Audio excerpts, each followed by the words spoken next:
세월호 사고가 일어난 지 3년이 지났는데 그때 배에서 탈출한 학생들이나 또 교사들이나 또 구조 작업에 참여했던 분들이 아직도 후유증으로 고생하는 분들이 많이 있다고 합니다.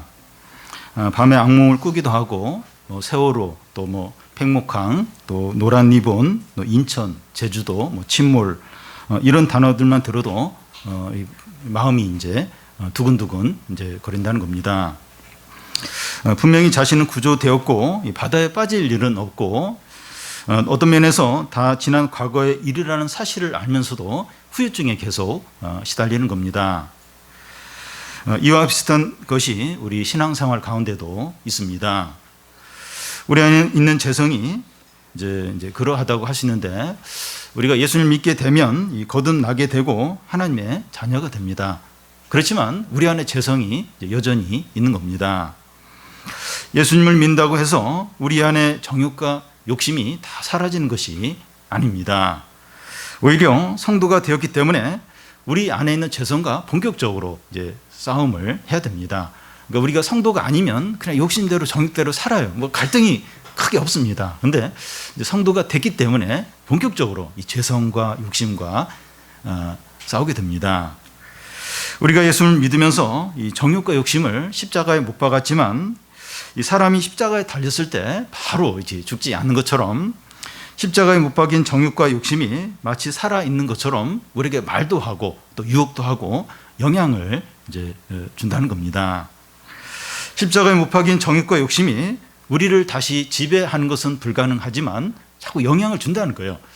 예수님 믿고 분명히 정욕과 욕심이 십자가에 못 박혔는데 계속해서 영향을 주는 거예요. 계속 우리를 유혹하기도 하고. 그래서 이 정욕과 욕심이 우리를 다시 지배하는 건 불가능하지만 영향을 준다는 거예요. 유혹을 계속해서 준다는 겁니다. 오늘 말씀은 이 거듭난 성도가 자신 안에 있는 이 욕심과 정욕을 어떻게 다뤄야 되는가 하는 것을 우리가 생각을 해보겠습니다. 오늘 말씀 바로 앞에는 이 그리스도인과 이 그리스도의 관계가 어떠한가 하는 것을 이렇게 한 것이 나와 있습니다. 그리스도인은 그리스도와 함께 죽었고 그리스도와 함께 다시 산 자들입니다. 그리스도인 안에는 하나님의 생명이 있고 마지막 날 그리스도의 영광으로 바뀌게 됩니다. 마치 새 제자들이 변화산에서 하나님의 영광스러운 모습을 본 것과 같습니다. 그러니까 우리가 그리스도와 이렇게 연합하고 또 마지막 날 그리스도와 영광으로 변하게 되고 이건 새 제자가 변화산에서 그리스도의 영광을 보면서 기뻐하고 이런 것과 이제 같다고 할 수 있습니다. 근데 이제 새 제자들과 예수님이 변화산에서 내려오잖아요. 내려와서 이제 귀신 들리고 벙어린 이 소년을 막 고치려고 하면서 어떤 죄와 사단과 이제 싸움을 하게 되는데 오늘 말씀이 바로 이제 그런 부분입니다. 그러니까 그 죄와 사단과 이 어떤 그런 욕심하고 이제 싸워야 되는 그런 내용이죠. 오늘 우리가 다뤄야 될 그런 부분입니다. 우리가 이제 싸워야 될 것은 다른 사람의 죄나 어떤 세상의 어떤 죄에 대한 싸움이라기보다도 우리 안에 있는 이 죄성과 이제 싸워야 한다는 겁니다. 거듭난 성도가 싸울 죄는 세상이나 다른 사람에게 있는 죄가 아니라 자기 안에 있는 죄입니다. 우리가 진짜 싸워야 될 것은 이 세상의 죄악 물론 싸워야 되죠. 이 다른 사람의 죄 이런 것들 싸워야 되죠. 근데 자기 안에 있는 죄하고 진짜 이게 진짜 큰 이제 싸움이라는 거예요. 우리가 싸워야 될 게 우리 안에 있는 이런 욕심, 정욕 이것과 진정으로 싸워야 한다는 겁니다. 이 성도가 죄를 짓게 되는 것은 자신은 100% 묵은 상태인데 죄의 유혹이 와서 우리를 죄짓게 한다기보다는 외부에서 죄의 유혹이 올 때 우리 안에 죄성이 있어요. 이 죄성하고 딱 이렇게 만납니다. 스파크가 일어나면서 죄를 짓게 되는 겁니다. 그러니까 청소년이 사고 쳤을 때 막 그 청소년 부모가 와가지고 하는 얘기가 얘는 착한데 나쁜 친구들을 이제 사귀어가지고 이렇게 애가 못되게 됐다고. 근데 부모들마다 다 그런 거. 우리 애는 착한데 다른 애를 나쁜 친구를 사귀어가지고 이렇게 문제를 일으켰다고. 그게 아니라는 거예요. 그 자식이 제일 못됐고도 친구가 이제 유혹하고 그러니까 다 그게 만나가지고 이제 사고를 이제 치게 된 것이죠. 오늘 말씀에서 다룰 부분은 우리 안에 있는 이 정욕과 죄성을 그 욕심을 어떻게 해야 되느냐 이제 하는 겁니다. 먼저 이 땅에 있는 지체들을 죽이라는 겁니다. 그 5절을 보면 그러므로 땅에 있는 지체를 죽이라 곧 음란과 부정과 사욕과 악한 정욕과 탐심이니 탐심은 우상숭배니라. 우리가 신앙생활을 하면서 깊은 어떤 혼란과 침체에 빠질 때가 있습니다. 그 원인 중에 하나가 우리는 분명히 예수님이 있고 거듭났고 하나님의 자녀가 되었는데 또 신앙생활을 한 지도 수년이 이제 지났는데 불신자처럼 죄를 짓고 죄유혹에 빠질 때 그때 이제 혼란 가운데 우리가 처하게 됩니다. 드라마나 영화나 스포츠나 쇼핑의 마음을 다 이제 빼앗긴다든지 화를 자주 낸다든지 유혹에 자주 넘어가는 겁니다. 이건 불신자들이나 이렇게 이런 일이 일어나는 건데 분명히 예수님 믿고 거듭나고 하나님의 자녀인데 신앙생활을 한 지도 수년이 됐는데 이제 이 불신자처럼 이런 죄를 이제 짓는 자신을 이제 보는 겁니다. 이런 것들이 보여주는 게 무엇인가 하면 이 거듭났고 신앙생활을 오래 했고 믿음이 좋다고 해도 그의 안에 악한 정욕이 여전히 있다는 겁니다. 오늘 말씀은 어떤 말로 시작을 합니까? 그러므로 이제 시작이 되는데 이 그러므로라는 접속사는 앞의 사실과 이제 연결이 되는 것을 말합니다. 앞에 어떤 내용이 있었습니까? 성도는 그리스도와 함께 죽었고 그리스도와 함께 살았다는 겁니다. 다시 말해서 성도는 그리스도를 믿으면서 옛사람 십자가에 못 박혀 죽은 겁니다. 성도 자신의 정욕과 욕심을 십자가에 못 박았다는 겁니다. 그럼 끝나는 거 아닙니까? 옛사람이 죽고 정욕과 욕심이 십자가에 못 박혔으면 더 이상 죄와 우리는 상관이 없는 거 아닙니까? 근데 그렇지 않다는 겁니다. 우리가 거듭났음에도 불구하고 여전히 죄를 짓는 것을 보면 끝난 것이 아니다 하는 것을 알 수가 있습니다. 우리 예수 믿고 우리 옛사람이 죽었다고 하는데 여전히 죄를 짓고 있어요. 그걸 보면 이 정욕과 욕심이 아직 끝난 게 아니라는 거예요. 끝난 게 아니라는 것을 우리는 알 수가 있습니다. 그래서 오늘 말씀이 그러므로로 이제 시작을 이제 하는 겁니다. 너희가 그리스도와 함께 십자가에 죽었다. 그런데 죄성이 여전히 남아있기 때문에 그러므로 어떻게 하라는 겁니까? 5절 앞에 보면 땅에 있는 지체를 죽이라는 겁니다. 그러니까 예수님 믿고 거듭났고 하나님의 자녀가 분명히 됐는데 계속 이제 죄를 짓는 거예요. 반복해서. 그건 이제 우리 안에 죄성이 이제 있는 건데 그럼 어떻게 해야 되냐? 어떻게? 예수님 믿어도 여전히 죄를 짓는데 어떻게 해야 되느냐?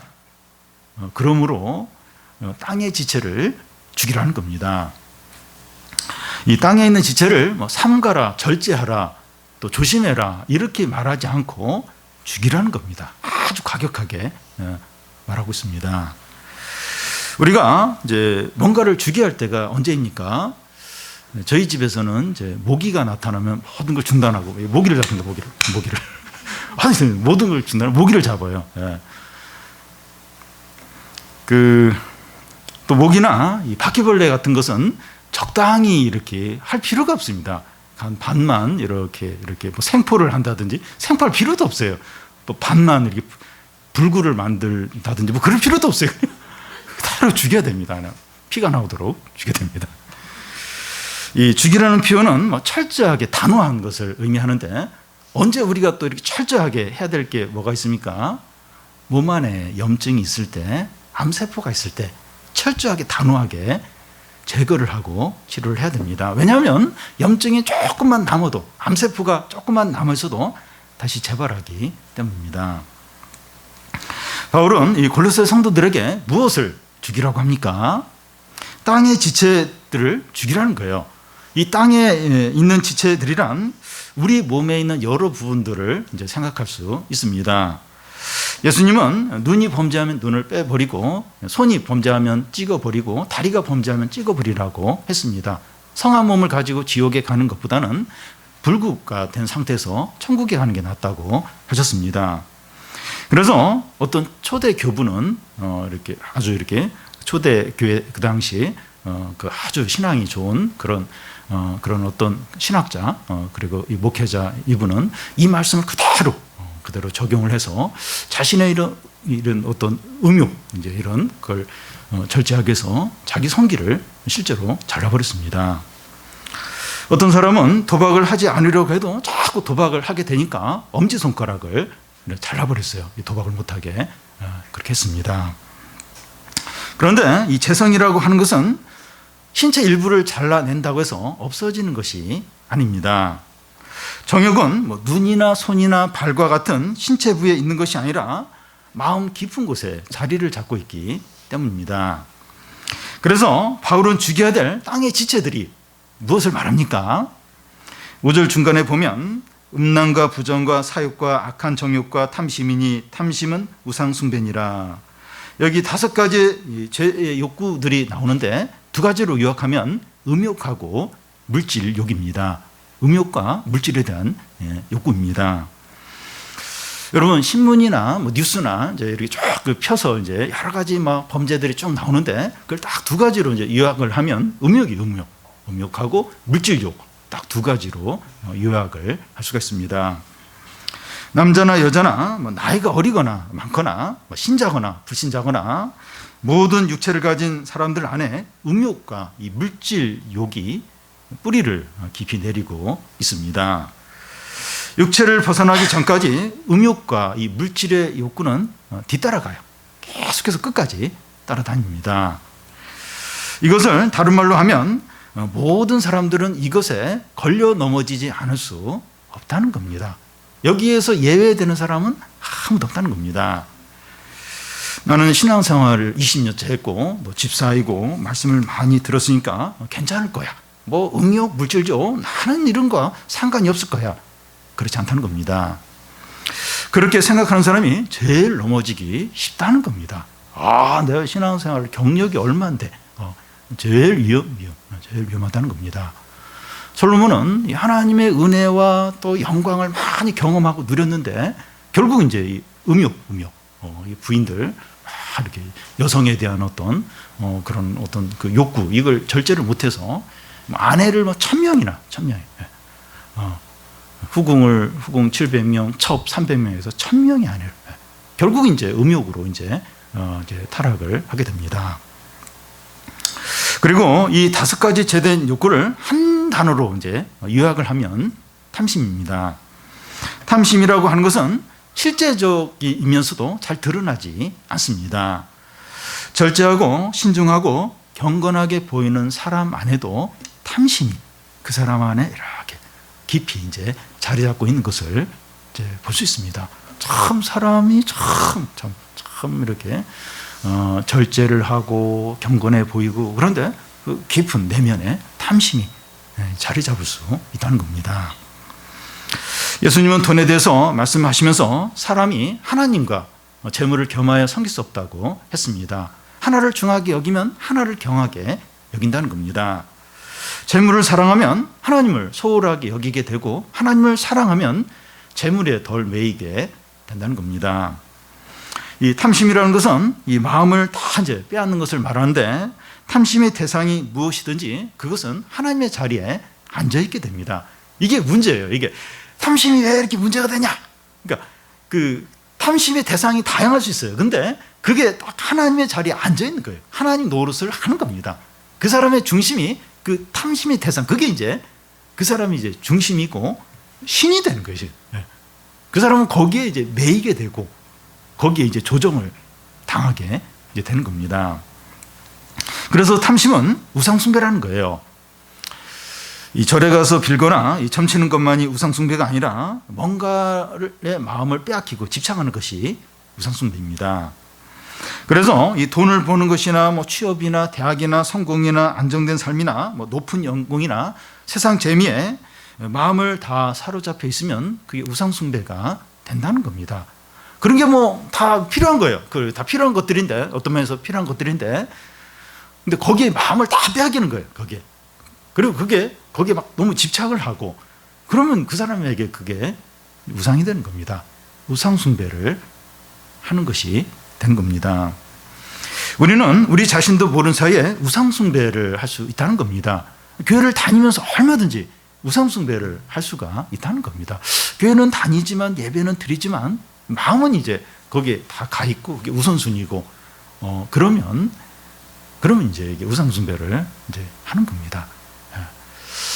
어제인가 이렇게 그 대학 입시의 뭐 비밀인가 그걸 잠시 본 적이 있는데 참 이렇게 뭐랄까 이게 대학을 좋은 대학 가려면 그러니까 이제 그게 이게 뭐 초등학교 때부터 준비를 해야 되고 엄청난 돈을 들여야 되고 그러니까 막 부모님이 올인을 해야 돼 거기에 모든 정보부터 해가지고 뭐 그걸 다 모아야 되고 또 막 여러 가지 그러니까 참 이렇게 그러니까 뭐 돈도 없고 또 부모님이 바쁘고 또 뭐 이러면 이제 안 된 겁니다. 이게 벌써 이제 출발선이 벌써 이제 다르게 되는 거예요.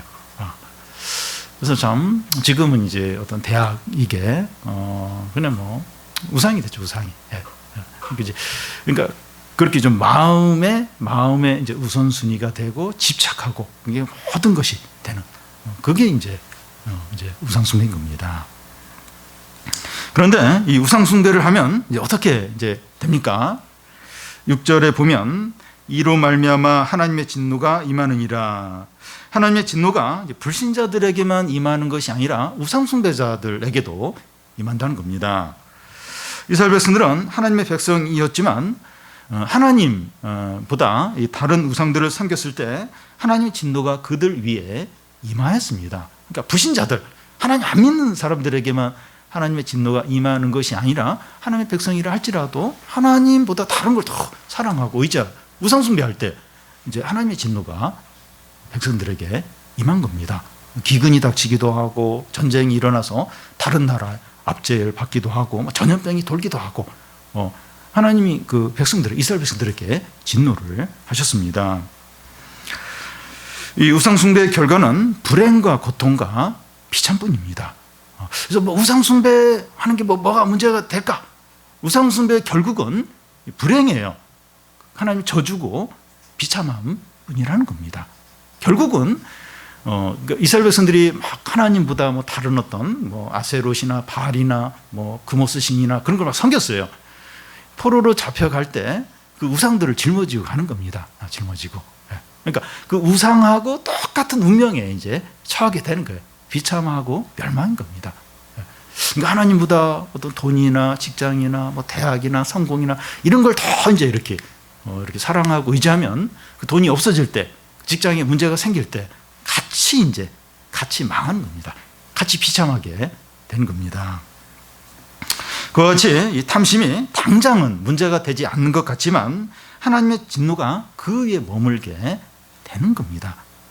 그러니까 이게 우리는 하나님을 섬겨야 돼요. 근데 우리가 하나님보다 다른 걸 섬기게 되면 하나님과 우리가 딱 원수가 되는 거예요.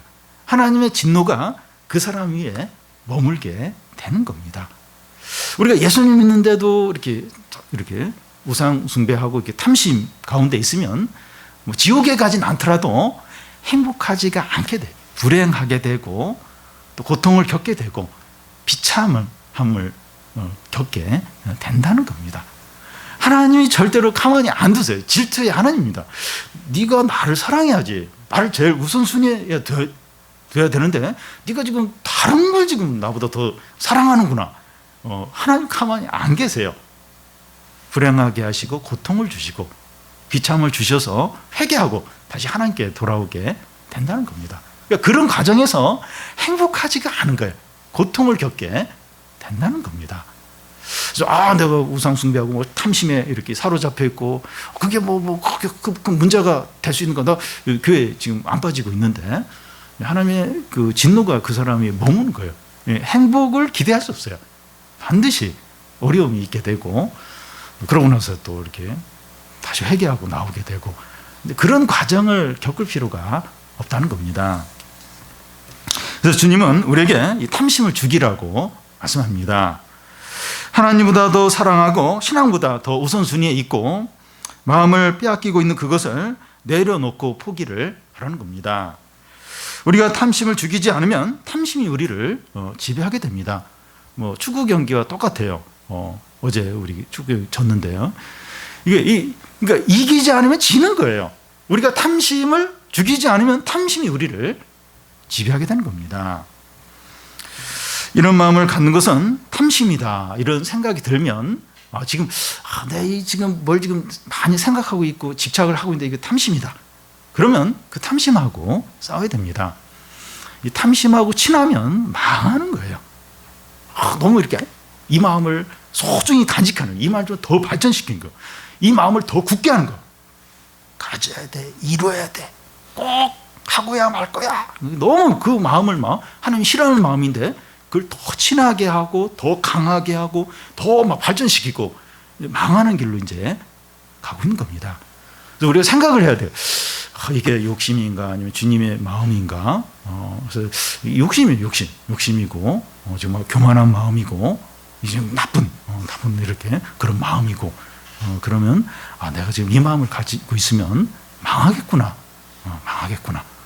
그래서 빨리 그 마음과 싸워야 됩니다.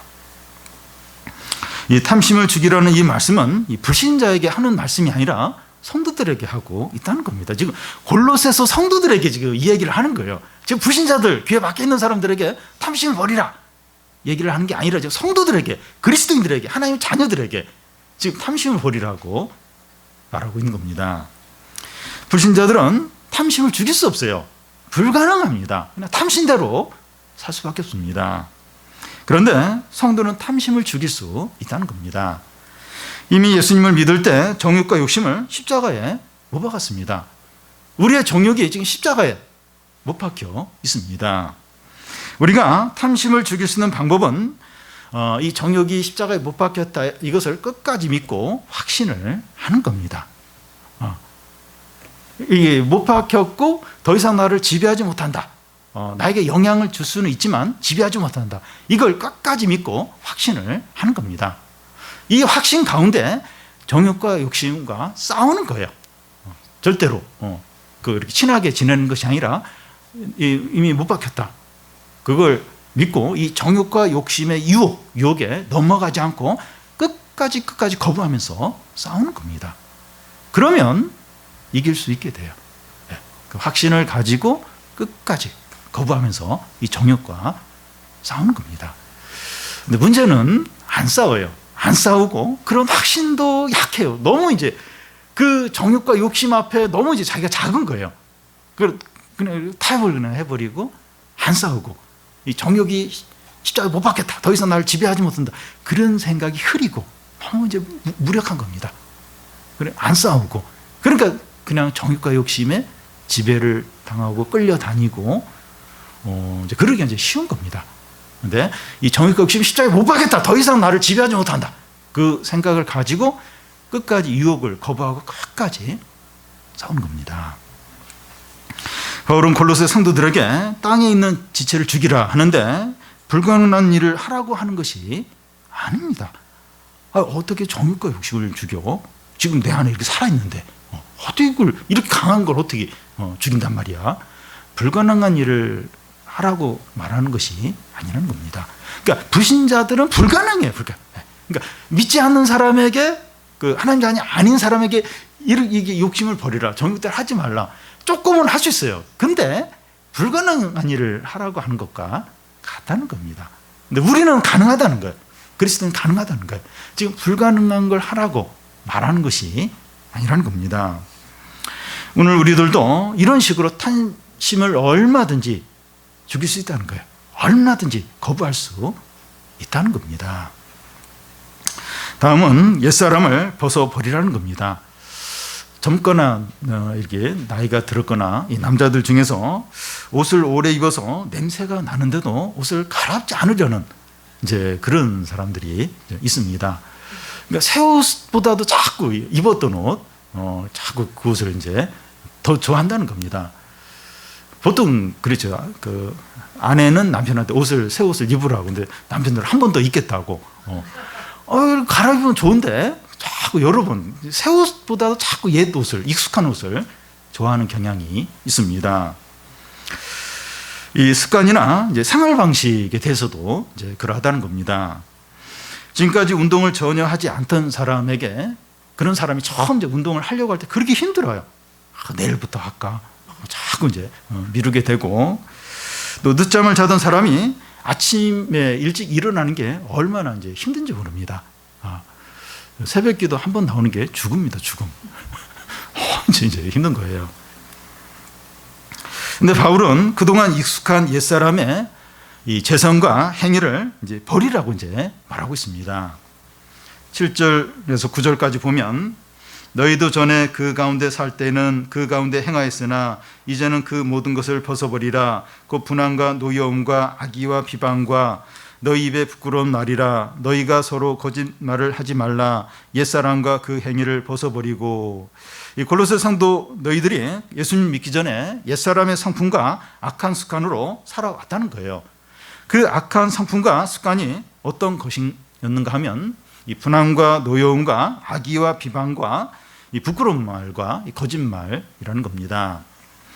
사람들 안에는 이 분노와 노여움이 항상 목에까지 항상 이제 차 있습니다. 건들면 이제 이 악한 말들이 나오는 겁니다. 자기 집 앞에 누가 이제 주차를 했는데 차를 이제 빼달라고 이제 전화를 했는데 빨리 안 나오는 거예요. 그러면 막 거친 막 욕들이 이제 입에서 이제 나오게 됩니다. 또 운전을 하는데 상대방 차가 끼어들거나 또 신호등이 바뀌었는데 안 가요. 그러면 빵빵하고, 그것도 성에 안 차면 창문 열고 막 또 거친 욕들을 이제 쏟아 놓습니다.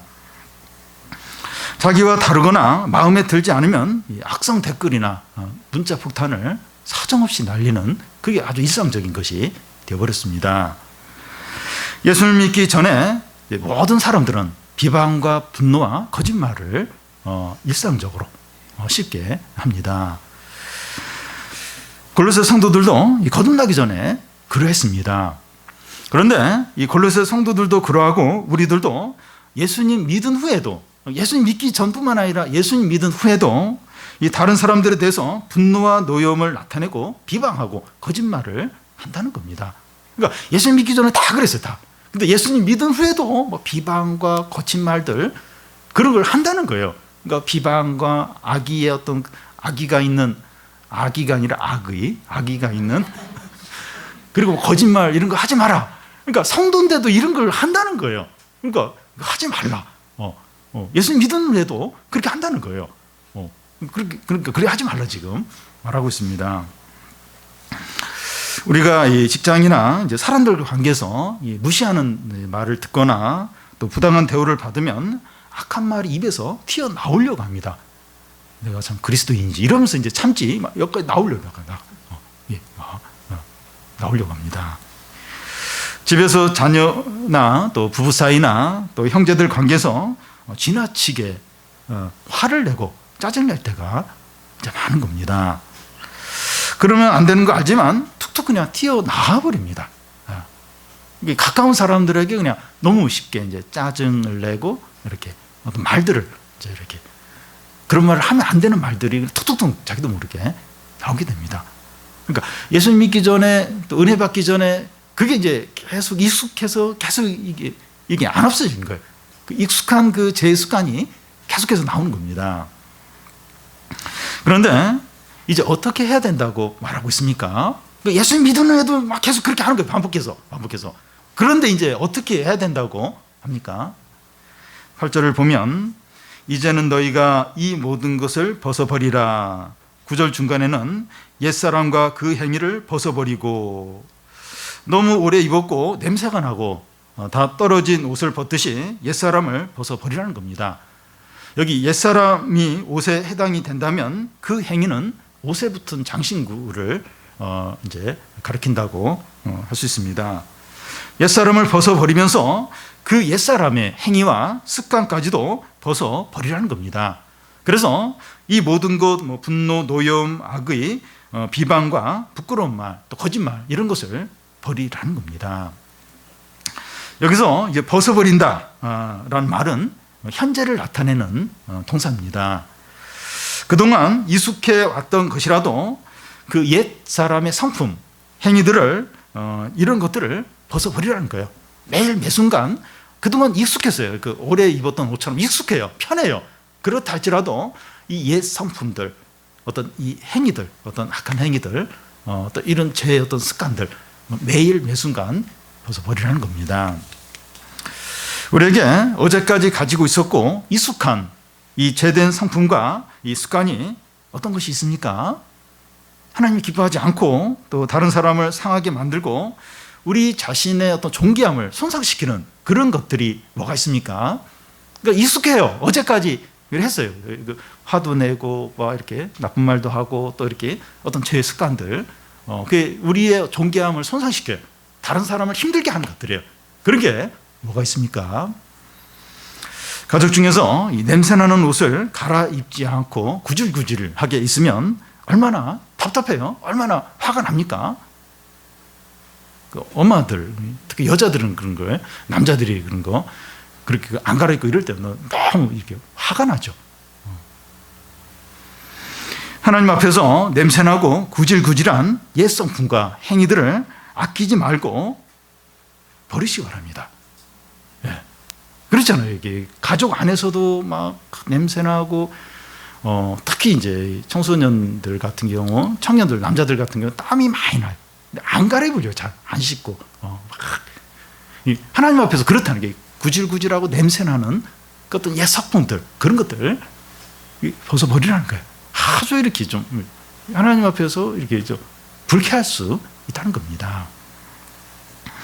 우리가 이 성화된다고 하는데 매일 매 순간 우리의 거룩한 품격에 맞지 않는 것을 버리는 것을 말합니다. 이 구원의 단계에서 뭐 예지, 예정, 선택, 성화, 영화 이제 단계가 있는데 성화되는 거, 우리의 거룩한 품격에 맞지 않는 그런 것들을 이렇게 벗어버린 거 매일 매 순간 그게 이제 성화인 겁니다. 여러분 그 뉴스 중에 우리 방송사 뉴스가 있는데 제1로 들어가는 그 뉴스가 이렇게 사람들에게 아주 인기가 있습니다. 아주 인기가 있는데 그 뉴스의 그 앵커가 이제 중요하게 여기는 게 세 가지라 그래요. 그 민주주의와 또 이 공정함 그리고 품격을 아주 중요시 여긴다고 합니다. 그래서 그 뉴스를 이렇게 보면 뉴스에 품격이 있다 이런 것을 느끼게 됩니다. 여러분 우리 그리스도인은 최고의 품격을 가진 자들입니다. 하나님의 영광과 거룩과 존귀를 가진 자들이 우리들입니다. 뭐 돈이 없거나 직장이 불안정하거나 공부를 좀 못한다 할지라도 최고의 품격을 가진 게 그리스도입니다. 그리스도인. 우리의 이 품격에 맞지 않는 그런 것들 버리라는 겁니다. 뭐 욕이 나오려고 그래, 화가 나려고 그래. 그리고 어떤 약간 부끄러운 어떤 행동을 하려고 합니다. 또 스마트폰 보면 여러 가지 막 이런 게 사이트가 있는데 이게 별로 이제 유익하지 않은 게 있어요. 그러니까 내가 지금 이런 행동을 하고 이런 말을 하고 이런 걸 지금 보고 싶은데 이 내 품격에 맞는가? 이 존귀한 품격, 이 거룩한 이 품격에 맞는가? 그 생각을 하는 겁니다. 그래서 이 품격에 맞지 않는 건 다 버리라는 거야. 다 해. 구질구질하고 냄새나고 참 이렇게 부끄러운 그런 것들 이게 뭐가 됐든지 버리라는 겁니다. 여러분 참 이렇게 품격을 지킬 때 그게 얼마나 멋있는지 몰라요. 품격은 본인이 지킨 거 본인이 그 자신의 이런 걸 그래서 우리 그리스도인이 얼마나 존귀한가, 얼마나 멋진 자들인가, 얼마나 복된 자들인가 이걸 이제 지켜야 됩니다. 근데 참 이 교회의 품격, 성도들의 품격을 지금 많이 잃어버렸어요. 그래서 사람들이 그렇게 믿는 사람들을 기독교를 무시를 합니다. 부신을 해요. 이건 스스로 우리가 자처를 한 겁니다. 품격을 지켜야 돼요. 뭐 이게 돈에 대한 어떤 유혹이 있고 또 막 누가 나를 이렇게 분노하게 만들고 이렇게 그렇게 하고 뭐 여러 가지 그런 어떤 상황 가운데서 우리 품격을 지키고 나는 돈으로 안 흔들린다. 그리고 막 위협을 해도 거기 안 흔들린다. 그리고 유혹이 와도 안 흔들린다. 품격. 이게 얼마나 중요한지 모릅니다. 그래서 주님이 우리를 영광스럽게 하고 거룩하게 하고 존귀하게 하셨는데 돈으로 어떤 유혹으로 또 이렇게 어떤 힘든 상황으로 이 품격을 떨어뜨리는 그런 일을 하지 않도록 나는 존귀한 자다, 영광된 자다, 그걸 지키는 거죠. 그런데 성도가 이 죄된 성품과 삶을 버리는 것이 50%라면 이 나머지 50%는 새로운 성품과 삶을 갖는 겁니다. 그래서 옛사람을 벗어버린 골로새서 성도들에게 필요한 게 뭡니까? 그 10절 앞부분에 보면 새 사람을 입었으니 이는 자기를 창조하신 이의 형상을 따라 지식에까지 새롭게 하심을 입은 자니라. 옛사람을 벗은 성도들에게 필요한 것은 새 사람을 입는 겁니다. 입었으니 하는 것도 그 한글 성경에는 과거형으로 되어 있는데 그 영어 성경에는 진행형으로 되어 있어요. 그런데 영어 성경 해석이 더 좀 정확하다고 이제 할 수 있는데요. 새 사람을 입는 것도 현재 계속해서 입어야 한다는 겁니다. 옛 성품과 행위를 벗어버렸으면 바로 새로운 행위와 성품을 가져야 한다는 겁니다. 이 도둑질을 하며 살던 사람이 회개를 했으면 새로운 직업을 가져야 됩니다. 그러니까 도둑질을 하던 사람이 도둑질을 안 해요. 근데 가만히 있어요. 그냥 아무 일도 안 하고. 그러면 돈도 필요하고 하니까 다시 또 도둑질을 하기가 쉽다는 겁니다. 이 옛 성품과 행위를 버렸으면 적극적으로 새로운 삶을 살아야 한다는 겁니다.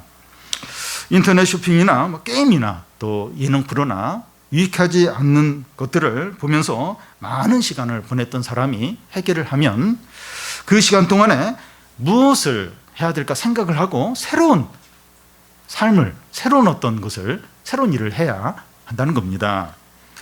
우리는 많은 경우에 이것은 하면 안 되고 저것은 하면 안 되고 그렇게 하고 나서 그냥 아무것도 안 하고 그냥 지내려고 한다는 거예요. 그러다 보면 다시 과거의 어떤 안 좋은 것으로 돌아가기가 쉽다는 거예요. 어떤 새로운 것을 이제 해야 한다는 겁니다. 가끔씩 이제 월요일 날 쉬는 날인데 아내가 저한테 재미가 없다 그래, 재미가.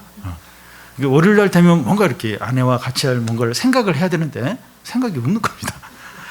생각을 좀 하려고 그래요. 우리는 이 죄된 생각과 행위를 단호하게 버릴 뿐만 아니라 이 새롭게 가져야 할 생각과 행위를 적극적으로 이제 해야 한다는 겁니다. 이게 이제 버리는 거 보면 이제 안 하고, 그게 이제 50%고, 이제 새로운 어떤 걸 뭘 해야 되는가, 하나님이 기뻐하시는 뭘 해야 되는가, 그런 어떤 새로운 어떤 방식, 새로운 생활, 어떤 새로운 생각을 가져야 한다는 겁니다. 그렇지 않으면 다시 과거가 그리워져요. 그리워지면서 옛날의 어떤 습관들, 죄악으로 돌아가기가 쉽다는 겁니다. 그래서 이렇게 시간 사용에 있어서나 이제 그런 부분에 있어서 이렇게 좀 이렇게 뭔가 유익한, 그러니까 꼭 이렇게 꼭 성경을 읽어야 되고 꼭 기도를 해야 되고 그게 아니라 좀 건전하고 유익한 그런 어떤 새로운 어떤 방식을 갖는 겁니다. 새로운 생활을 이제 찾는 거예요. 이제 그래야 이제 어떤 죄의 유혹이나 이런 걸 이길 수 있게 됩니다. 그래서 옛사람을 벗고 새사람을 입는다고 할 때 가장 중요한 것이 생각이 새로워지는 겁니다. 10절을 다시 보면 새 사람을 입었으니 이는 자기를 창조하신 이의 형상을 따라 지식에까지 새롭게 하심을 입은 자니라. 자기를 창조하신 이의 형상을 따라 하는데 사람은 하나님의 형상에 따라서 창조되었습니다. 그런데 사람이 타락함으로 하나님의 형상에 큰 손상을 입게 되었습니다. 그런데 그리스도 안에서 하나님의 형상이 우리 안에서 회복이 되는 겁니다. 그러니까 예수님이 하신 일이 그 사람들이 그 죄로 인해서 그 하나님 형상이 손상이 됐는데 그리스도 안에서 다시 하나님 형상이 이렇게 회복되도록 하신 게 이제 그리스도가 이제 하신 일입니다. 특히 우리의 지각에서 하나님의 형상이 회복이 되었습니다. 우리의 생각과 사고가 새로워진 거예요. 하나님에 대한 영적인 감각이 생기고 영적인 사고를 하는 겁니다. 어떤 문제를 생각할 때 하나님과의 관계에서 생각을 하는 겁니다. 그러니까 지각에서 새로 생각, 하나님 관계에서 생각하고 영적인 사고를 하게 되었다는 겁니다. 전에는 이 보고 싶은 거 다 보고 하고 싶은 거 다 하고 또 하고 싶은 말 다 하고 나면 기분이 좋아요. 스트레스가 싹 해소가 됩니다. 그런데 새 사람이 되고 나서는 그렇게 하고 나면 기쁨이 없어요. 마음이 힘들어지고 죄책감이 드는 겁니다. 머리가 더 아파요. 더 막 이제 힘들어지게 되는 겁니다. 그래서 점점 그렇게 하지 않게 되는 거예요. 할 말 다 하고, 보고 싶은 건 다 하고, 하고 싶은 건 다 하고, 점점 그렇게 안 하게 되는 겁니다. 좀 구별을 하는 거예요. 좀 절제를 점점 하게 되는 겁니다. 왜냐하면 성도는 지각이 새로워졌기 때문입니다. 여러분, 그리스도인이 되고 나서 제일 먼저 이렇게 나타나는 게 생각이 달라요. 지각이 달라요. 하나님과 관계에서 생각을 하게 됩니다. 근데 그리스도인이라고 하는데, 교회 오래 다녔다고 하는데, 하나님 관계에서 생각을 못한다면, 영적으로 사고를 못한다면, 그 사람은 아직 그리스도인이 아닐 수 있고, 아주 초신자이든지, 그럴 수 있다는 겁니다. 그러니까 이 지각이 새로워진 거예요. 생각이 이제 새로워진 겁니다. 우리가 신앙생활을 하면서 꼭 점검해 봐야 할 것은 영적인 사고를 얼마나 하느냐 하는 겁니다. 경제적인 문제나 진로 문제나 자녀 문제 이런 걸 이렇게 하나님 관계에서 얼마나 생각하는가, 영적으로 얼마나 생각을 하느냐 하는 겁니다. 하나님 나라에서 중요한 것은 신앙 경력이 아니라 얼마나 영적인 사고를 하느냐 하는 겁니다.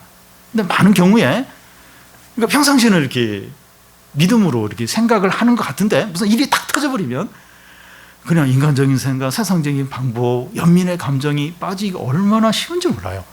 물론 처음에는 이제 그렇지만 이제 그게 아니지. 그래서 이제 영적인 사고를 이제 하긴 하는데, 그러니까 그렇기가 얼마나 쉬운지 모른다는 겁니다. 근데 시간이 지났는데도 계속 이렇게 연민의 감정과 인간적인 생각과 세상적인 생각으로만 이렇게 한다면 그 사람은 이제 신앙이 없든지 신앙이 너무 약하든지 이제 그런 것입니다.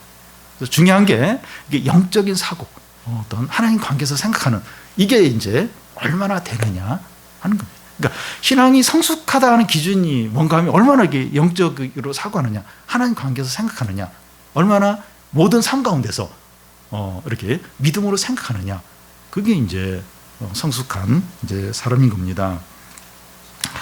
그래서 우리는 말씀과 기도를 통해서 그 영적인 사고를 더 좀 잘할 수 있도록 이렇게 영적인 사고를 하도록 이제 그렇게 이제 애를 써야 됩니다. 이렇게 옛사람을 벗고 새 사람을 입으면 그 영적인 사고를 이제 하게 되는데, 그럴 때 이제 어떤 일이 일어납니까? 11절을 보면 거기에는 헬라인이나 유대인이나 헬라파나 무할레파나 야만인이나 수구다인이나 종이나 자유인이 차별이 있을 수 없나니 오직 그리스도는 만유시요 만유 안에 계시느니라.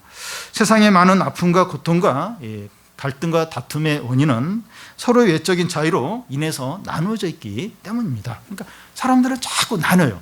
뭐 이렇게 지역으로 또 학교로 또 어떤 또 뭐 여러 가지 경제적인 이런 차이로 또 뭐 나이로 성별로 자꾸 이렇게 나누고 자꾸 이제 이렇게 자꾸 나누어지니까 이제 막 거기서 이제 다툼과 이제 불행이 생기게 됩니다. 서로 간에 모든 차이를 뛰어넘어서 이제 하나만 될 수 있다면 세상은 천국과 같은 것이 될 것입니다. 이번에 이제 대통령이 새로 이제 당선이 되면서 협치, 또 통합, 또 소통 이런 말이 이제 많이 나오고 있는데 이전 정부보다는 나을 거예요. 그런데 진정한 통합은 이제 어려울 겁니다. 벌써 지금부터 이제 그런 게 좀 보이기 시작하는데 진정한 어떤 통합은 이제 어렵습니다. 왜냐하면 진정한 통합과 하나됨은 그리스도 안에서만 이루어질 수 있기 때문입니다. 탐심에 따라서 사는 옛사람을 벗지 않은 이상 서로의 차이를 뛰어넘을 수가 없습니다. 그러니까 다 탐심이 있어요. 다 자기 욕심이 있어요.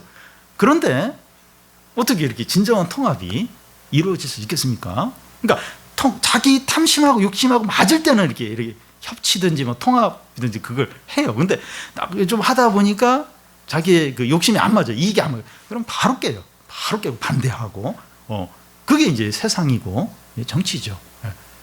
그러니까 이 탐심을 깨트리는, 그리스도 안에서 탐심을 깨트려야만, 그래야만 진정한 어떤 통합 하나가 될 수 있는 거죠.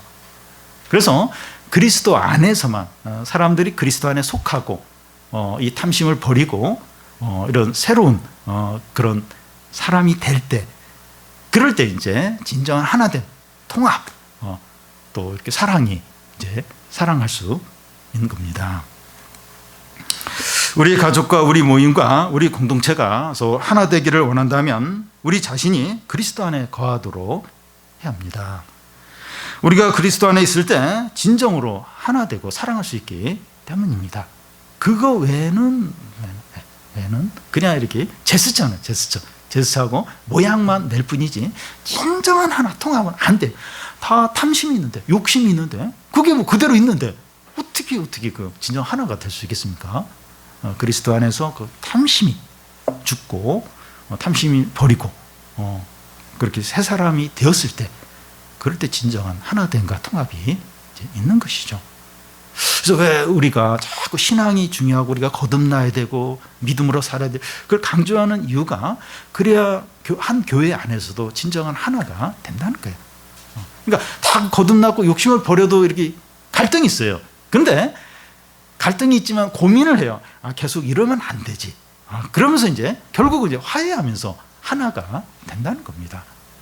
그래서 사람들이 이렇게 좀 이렇게 거듭나고 진정으로 변화되고 말씀의 사람이 되고, 그게 얼마나 중요한지 모릅니다.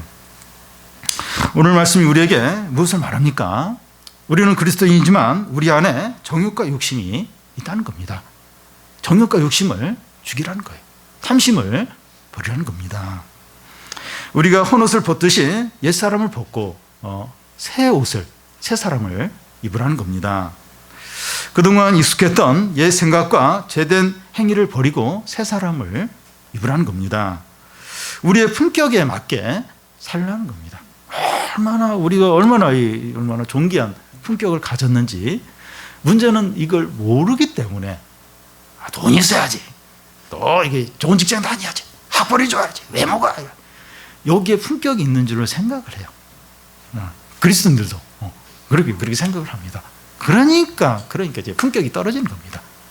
그런 품격이 아니에요. 그런 거 없어도 존귀하고 영광스럽고 온 우주 가운데 최고의 품격을 가진 자들이 그리스도인이죠. 하나님의 영광과 거룩함과 하나님의 이름과 존귀가 있는 자들이 우리 그리스도인이죠. 품격에 맞게 내가 내가 이런 일을 당했다 할지라도 이런 말을 내가 하는 거 옳지 않지, 이런 행동은 옳지 않지, 내가 지금 막 화를 내는데 막 거친 말이 나오려고 하는데 내가 이런 건 어울리지 않지. 그러면서 이제 품격에 맞게 사는 겁니다. 우리 그런 자들이죠. 그러기 위해서 우리 생각이 새로워져야 돼요. 생각이 새로워지지 않으면 뭐 똑같이 생각에서 모든 게 나오는데 똑같이 그냥 옛날처럼 세상 사람들과 똑같이 이제 할 수밖에 없는 거죠. 영적인 사고를 하나님 관계에서 생각하고 모든 걸 믿음으로 생각하고, 그래야 이제 이 품격에 맞게 살 수 있는 겁니다. 우리의 품격에 맞는 새로운 생각을 갖고 새로운 옷을 입고 새로운 관계에서 하나님의 은혜들, 또 풍성함들, 축복들을 다 누리는 성도들이 되시기를 바랍니다.